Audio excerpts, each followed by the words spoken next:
علی بھائی مرنے کے فوراً بعد حساب و کتاب شروع ہو جاتا ہے یا روز قیامت؟ حساب و کتاب تو میرے بھائی مرنے سے پہلے بھی شروع ہو جاتا ہے۔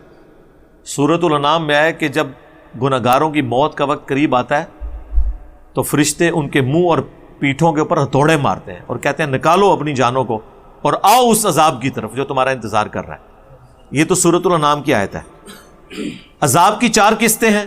نمبر 1 دنیا میں، جو سورہ السجدہ میں آیا، الف لام میم السجدہ، ایک سورت حامیم السجدہ ہے، الف لام میم السجدہ، کہ ہم دنیا کی زندگی میں بھی تمہیں تکلیف دیں گے تاکہ تم اللہ کی طرف پلٹ آؤ۔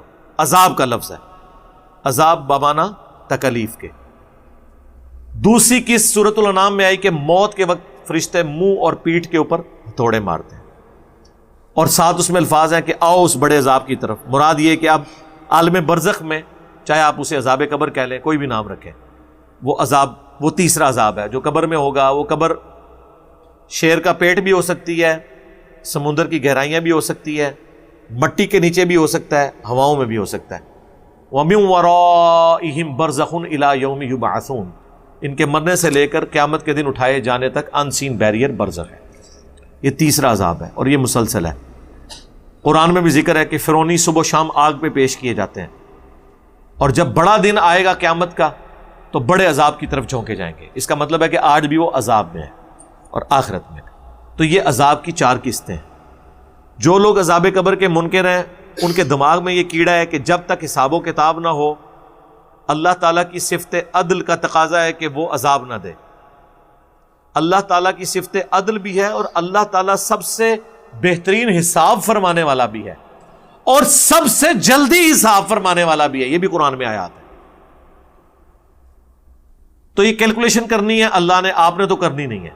اللہ کی مرضی، اللہ کو قیامت کے دن کا انتظار ہے حساب کتاب کرنے کے لیے، وہ تو پبلکلی حساب کتاب ہوگا اگر کسی کا کوئی وہم ہے وہ نکالنے کے لیے، ورنہ اللہ نے تو ہر لمحے میں حساب ہو رہا ہے۔ بخاری مسلم میں حدیث ہے، فرشتے فجر اور عصر کے وقت چینج ہوتے ہیں، ڈیوٹیاں لگی ہوئی ہیں فرشتوں کی، بندوں کے ساتھ اٹیچ ہیں۔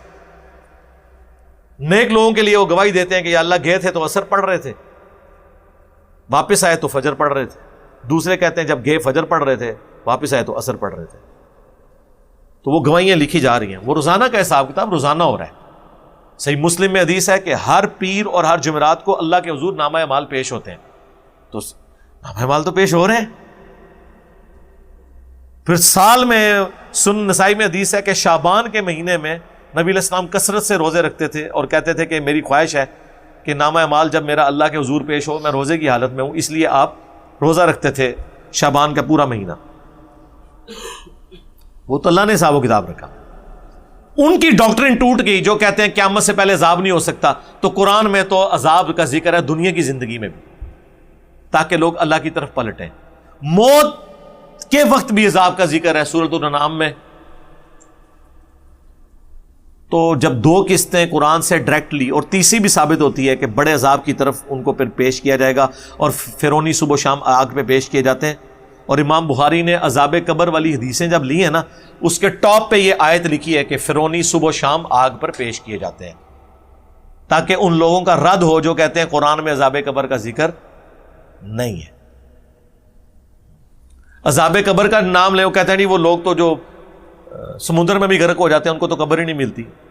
وہ بھائی قبر ایک سمبل ہے، اماتہ و اقبرہ قرآن میں آیا ہے، ہر انسان کے بارے میں آیا ہے کہ مرتا ہے اور اسے قبر ملتی ہے۔ تو کیا قرآن جھوٹ بول رہا ہے؟ پھر آپ اللہ کو بھی کہیں گے کہ یہ تو نے قرآن میں کیوں نازل کیا ہے کہ انسان مرتا ہے اور اسے قبر ملتی ہے، یا اللہ انسان کو تو بعض اوقات قبر نہیں ملتی، تو ادھر آپ کیا کہتے ہیں کہ اس سے مراد عمومی ہے، قبر صرف اس ڈھیری کا نام نہیں ہے جو آپ کو نظر آ رہی ہے۔ قبر ایک شیر کا پیٹ بھی ہو سکتا ہے، ہواؤں میں بکھرنے والی راکھ بھی ہو سکتی ہے جو ایئر کریش میں لوگ مر جاتے ہیں، لیکن عموماً اس کے لیے عذاب قبر کا لفظ استعمال ہوتا ہے، چونکہ وہ ٹرمنالوجی ہے، وہ ہمیشہ اسی طریقے سے چلے گی، ٹرم چینج نہیں ہوتی۔ شوربے کی ٹرم چکن کے شوربے کے لیے بھی بولی جائے گی، اور آلو مٹر کے شوربے کے لیے بھی بولی جائے گی، وہ ٹرم ہے نا۔